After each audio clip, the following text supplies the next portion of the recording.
fourth edition of Green Literature Festival is happening in Bangalore today on 7th of December at Century Club, Cubbon Park. India's only festival dedicated exclusively to all forms of literature on the environment for all the eco enthusiasts, nature lovers, and readers of all ages and tastes. Welcome to Prajavahini. I'm Archana Swami. Today I'm at Green Literature Festival and one of its initiative founded by Benedict Parmanand, and he's here with us to explain more about the beautiful event that they have initiated in 2021. Namaskara, sir. Namaskara. What is the primary goal of Green Literature Festival? It's basically to people to get more conscious about the environment through literature. So people are aware, but they don't understand much.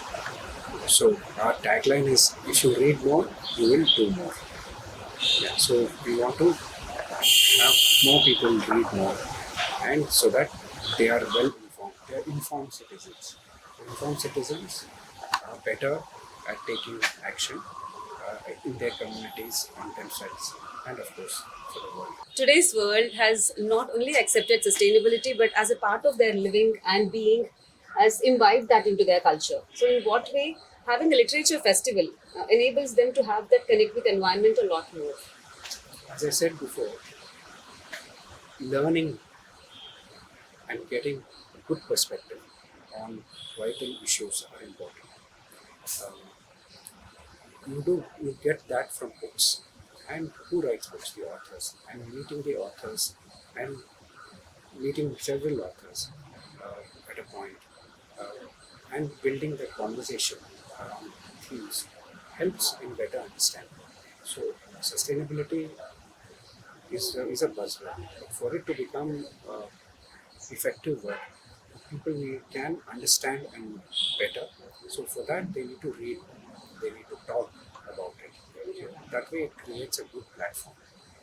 So what are the events and activities that you have planned for the day that keeps the engagement going? All the sessions. We have one of the big is biosphere is taken. Then we have something called as a rewilding, which means you don't do anything, allow nature to come back by itself. Those sessions on that. And just now the session got over on green misinformation. So because of social media, so many things going viral, misinformation is huge. So how to beat that misinformation? We had a session by then we have a session by entrepreneurs, green entrepreneurs, how entrepreneurs can influence change. And many others, we have games, and for children we have workshops, things like that. Quite a lot of variety. You said entrepreneurs are also here. In what way do you have this new age technology or the new startups that's coming up with the new technology which is more of green, so like drone technology that you might say? Are there any speakers to speak about certain topics, or do you have any specific topics of entrepreneurs that's participating in the event? Yeah, so we have somebody on climate labs, so he helps startups to set up climate tech companies. And the third person is name is Nagar, the person. So he is one of India's most prominent social tech entrepreneur. So three of them are going to be there. So looking forward to a good session. Wonderful. And what is your aim for this particular event for this today? And what are your future goals? Future goals: make this bigger, spread more. I think today we need everyone to be knowledgeable and as much clarity on difficult topics as possible, and that can happen through again reading and writing. I have the Nilgiris author Vasant Bosco with us. Let us know what his inspiration to write that book about is. Can you please explain a little more about the book? Yeah, sure. And what your inspiration has been? So, the book, as you see, is called Sentient Writing. And it's based on 9 years of working as a research. trying to understand the landscape of the forests and agriculture.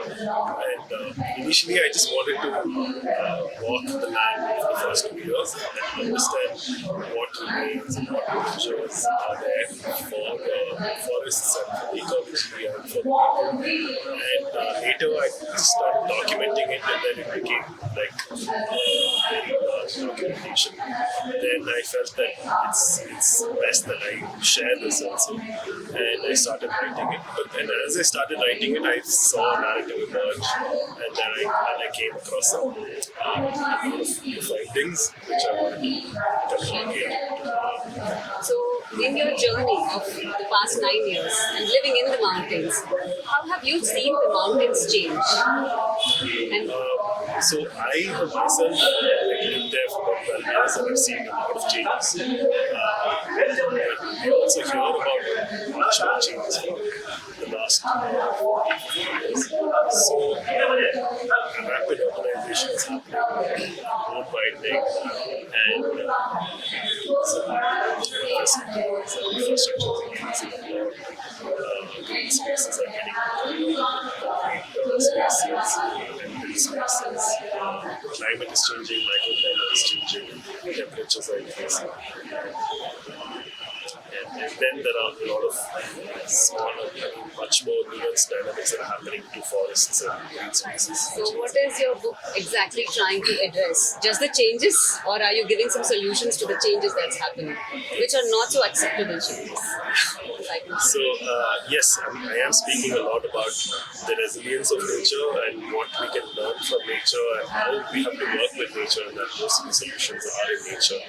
And so that's what the book is talking about, and it's also talking about what we have to do in places like in the cities and in urban spaces, so that places like the Nilgiris and many other places can start reviving and regenerating. And yes, we all have a lot of things to do. We have major responsibilities, especially those living in urban places and cities. So it's time that we started looking at it and understanding it, and started thinking of large radical change rather than small changes. Well, the author in you will not agree to it, but in today's fast generation, the attention span is really low, as you spoke about the reels. What do you think we can make our the next generation or the younger generation to read more so they understand the environment better and connect with it better? I think we'll have to try many ways. Like, it has to happen from schools itself. Like, teachers will have to encourage them, and parents will also have to encourage the younger generation. And we need to make it more popular. Like, maybe entice people to gift books and the gifting culture. I think in books a lot. And again, we have to start appreciating quality content, and so programs like this and medias like this should be appreciating more of quality content, take more time to research information. That way itself, people will be drawn towards It takes time, but it is inevitable that people will reach. So, what is that one message you want to leave our audience with about your book? So about my book, I would say that it's called Voice of a Sentient Highland. So I am providing evidence of the mountain actually being alive, and I would love for readers to look at that and try and understand that. I'm Naga, author of the book Back to Bharat in Search of a Sustainable Future. So today world has two problems, climate change and inequality. So people need to really understand about the impact of these two. My journey is about investing in companies like crafts and living in a sustainable dwelling and eating organic food. That means the roti kapda makan. What we eat, where we live, what we wear will be sustainable. So individually people need to change. Today I'm very glad Bennett had put together a 4th edition of the Greenlitfest, because a lot of these youngsters need to understand as well that what is happening to our planet as well as what will happen to the future. I'm very glad today we're celebrating a lot of these authors who have gone in deep pockets of the country, talking about stories, what is happening, about how to live a sustainable life, as we see in Bangalore every day, the problems coming, and what are the solutions. So today all these authors are talking about. I'm also mentioned like 3 of my startups have invested in Bangalore. Sahas Zero Waste that manages the waste in Bangalore, and Carbon Masters in Koramangala plant converts the waste into bio-CNG that used in a restaurant, and Boson, which recycles the water. Today in Bangalore waste 1 lakh tankers of water every day. What if we recycle all the water? So many of our water problem will go away, because 50% comes from Kaveri, 50% we are doing borewell, 900 feet there's no water. So what is the solution? This entrepreneur say just simply recycle. Like these brilliant ideas are coming out now, it is important to document on that. That's why my book talks about it. I'm sure like this many authors are today here to discuss about what they've discovered, solutions for this problem, and a lot of activities for the youngster children as well, so that sits into their mind as well, because we have borrowed this planet from our forefathers. We have to give it back to our children. Will we give it back in a good condition? That's what is Greenlitfest all about. So, book is about the importance of biodiversity, our connectedness to nature, and climate change. It actually takes a wide view so that it gives children, say between the age of 8 and 15, a much clearer picture of why we even arrived in this ecological crisis that we are in right now. So it tries to explain it, and it's got a name that is about magic, because what I've also conveyed through the book is that life on planet Earth is magical, and unfortunately our species is slowly undermining that magic by undermining the very systems that support us actually. So it's a book that explains, like I said, climate change, but through a long route of explaining how amazing life is on the planet. Lovely. A quick question to you on this. We have Literature Festival too, and what difference is Green Literature Festival bringing on to you, and what is the impact that is able to create?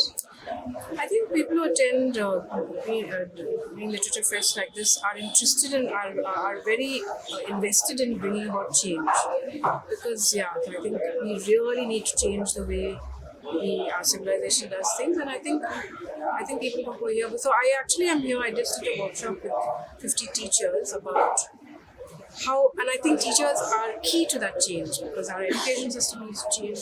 We need to change how we talk to children about environment, about nature, about our connections to nature, how dependent we are. And so I think that's education is a very big.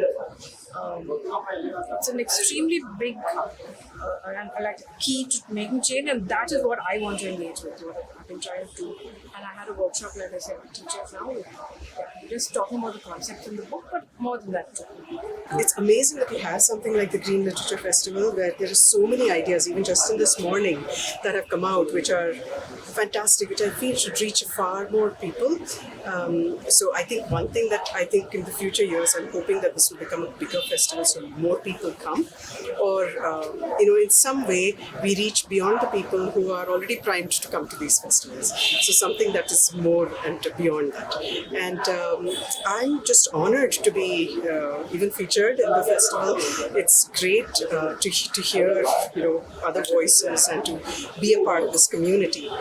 But I think all of us need to work much harder, because everything around us is changing, and not necessarily for the better. And one quick question about how are you planning to include like all the other people who are not inclined to the concept but still are interested in learning more about sustainability and the growth that's happening in this world. Right, and I think that that comes down to also, there are certain people who read books. It's written in English, so that's already kind of taking off a big part of our audience. But if we could chunk it up, do it, bring out this content in a way that different sections of society can also consume it. I think that is a way to reach more people, include more people, and more than anything else, I think it needs to become part of our psyche. Like how we are, so primed to, whether the clothes we wear or the brands or the cars and so on. I think environment, which is what everything depends upon, industry depends upon environment. That needs to become front and center. And I think the way to do that is to appeal to different ways of learning, because people have different ways of learning. And so I think for us as writers and photographers and artists, we should employ every tool possible, everything that we can that we can have at our fingertips to reach more people. And what is the message you want to leave our audience with about the Green Literature Festival?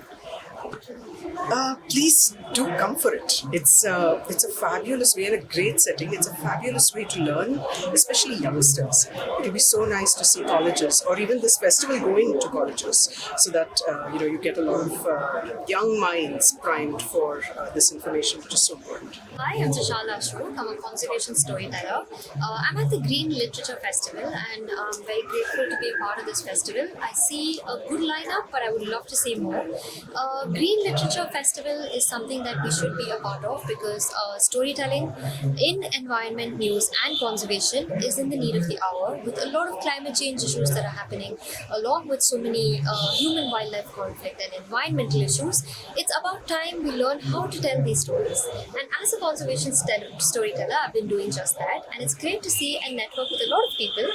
And it was very nice to see Parikrama's students also being a part of this event, and I wish more schools participate, more colleges participate, and this happens every year, so I hope more people come next year. And thank you so much.